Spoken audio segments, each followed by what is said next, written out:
តែព្រះអង្គមានទូថាមានម្នាក់ប្រែចិត្តនគរឋានសួគ៌មានកម្មវិធីជប់លៀងអ្វីដែលសំខាន់គឺចេញពីពួកជំនុំជួយក្មេងៗឲ្យគេបានលឺអំពីព្រះយេស៊ូវព្រោះក្មេងៗអនាគតទៅខ្លាចជាមនុស្សធំ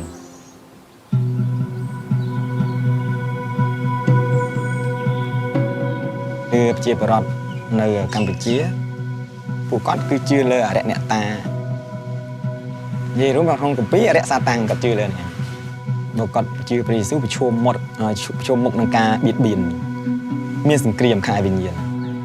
ក្នុងចិត្តរបស់គេហៅថាមានវិញ្ញាណមួយរៀងស្ទះគេរៀងស្ទះឲ្យគេមិនឲ្យគេចង់ជឿព្រះយេស៊ូវទី1ទូថាចូលចេញទៅបញ្ចុះបញ្ចូលពុទ្ធសាសនាទាំងមករៀនគេឲ្យគេបានឮអំពីព្រះយេស៊ូវពីព្រោះតេតងការចែកដោដំបូង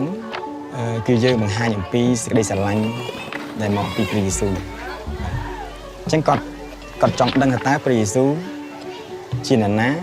ហើយមិនបានព្រះអង្គស្រឡាញ់ដល់គាត់ខ្ញុំទទួលបបដោនៅឆ្នាំ2024ចាំតើខកំបាត់នេះព្រះបានបង្កើតតែមេនឹងផែនដីពេញដល់អំណរមកខ្ញុំជឿថាព្រះបន្ទូលដែលយើងបានចែកចាយទៅកាន់គាត់គឺជាជីវិតហើយគឺជាពន្លឺបំភ្លឺក្នុងជីវិតរបស់គាត់ដែរណាភាពភ័យខ្លាចគឺគ្មាននៅក្នុងជីវិតហើយក្រុមតូចនៅកន្លែងនេះចាប់ដើមកើតមានតាមរយៈរកអេស៊ីដែរតាំងពីដែលថាចាប់ដើមពេលដំបូងដែលថាគ្រូមកបង្រៀនពេលដំបូងកូនខ្ញុំចាប់ដើមចូលបណ្ដោយខ្ញុំដូចអត់មាននិស្ស័យទៅអញ្ចឹងតែបើកូនមាននិស្ស័យហើយបញ្ជូនកូនទៅបណ្ដោយវាថាគាត់តាំងចិត្តថាគាត់ចូលព្រះយេស៊ូវចាពេលគាត់មកវិញមានអារម្មណ៍ថាគាត់សប្បាយចិត្តតែអ្វីមួយក្នុងខ្លួនអញ្ចឹងដឹងថាមិនតែខ្លួនឯងមិនមាននេះតែកូនអញ្ចឹងត្រេកអរក្នុងចិត្តក្នុងខ្លួនអញ្ចឹងបណ្ដោយពាក់យើងឃើញវាអររំភើបហើយមានអានឹងដែរមានហាងសង្គ្រាមហាងវិញ្ញាណព្រះអង្គចង់មានទំនាក់ទំនងមួយយើងតាមរយៈដែលយើងចាប់ក្មេងៗអំពីដំណឹងល្អយើងផ្លាស់ប្រែកូនគាត់ពីអត្តចរិតដែលមិនត្រឹមត្រូវមកត្រឹមត្រូវហើយពុកម្ដាយនឹងឃើញការអស្ចារ្យគាត់បំណង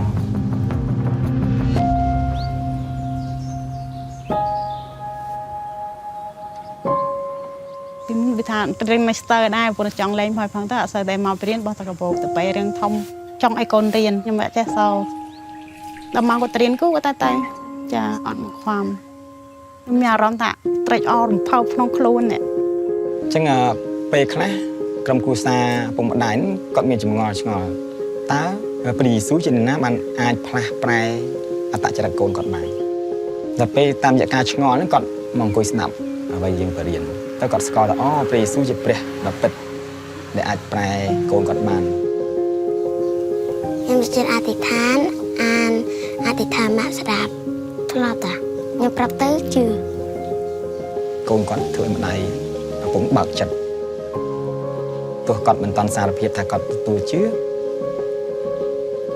ប៉ុន្តែយើងនៅតែមានសេចក្តីជំនឿសង្ឃឹមថាគាត់នឹងទទួលបានការសង្គ្រោះមកពីព្រះអង្គថ្លៃទៅព្រះអង្គអត់មានបាក់ទឹកចិត្តអីទេ